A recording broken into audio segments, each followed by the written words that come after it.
ආයෙත් නම් අලුතෙන් ඇඳුමක් ගන්නවා කියන එක බොරු. කියලා කියපු හැමෝම අවුරුද්දට shopping යන්නේ නැද්ද? ලස්සනට අඳින්නේ නැද්ද?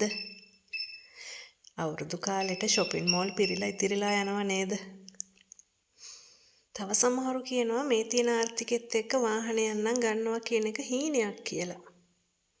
එහෙම කිව්වට ගොඩ දිනෙක වාහන ගන්නව නේද? කාලේ ඇඳලවත් ඉන්න නැති කාලේ මොන ගෙවල් හැදිලිද?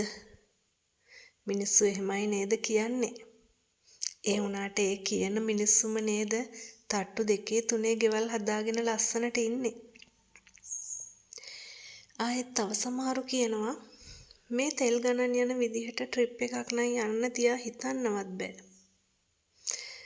එහෙම කියපු කට්ටිය ඕනතරම් ට්‍රිප් ගිහිල්ලා FB වල එහෙම ෆොටෝ දානව නේද? අපෝ මම නම් නිදි මරාගෙන එක්සෑම් වලට පාඩම් කරන්නේ.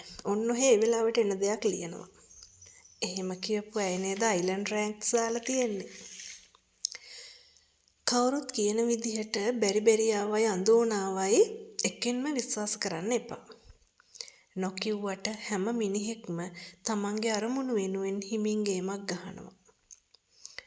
තේරෙන භාෂාවෙන් කිව්වොත් අවුරුද්දක් ලබපු ගමන් ලැබුවා වූ අලුත් අවුරුද්ද කිරියෙන් පැරියෙන් ඉතිරෙන්න කියලා අපිට විශ් කළාට උන් හිත ඇතුලෙන් අපිට හරියනවට ඊර්ෂ්‍යයි. ඔයාලත් මේ මායාවේ පැටලෙන්නේ නැතිව අමාරුයි බැහැයි කියා නාහෙන් අඬන්නේ නැතිව ඔයාගේ අනාගතය වෙනුවෙන් හොඳ ගේම් එකක් 2024 අවුරුද්දේ ගහන්න. එතකොට 2025 දී ඔයාට සුපිරි තැනක ඉන්න පුළුවන්.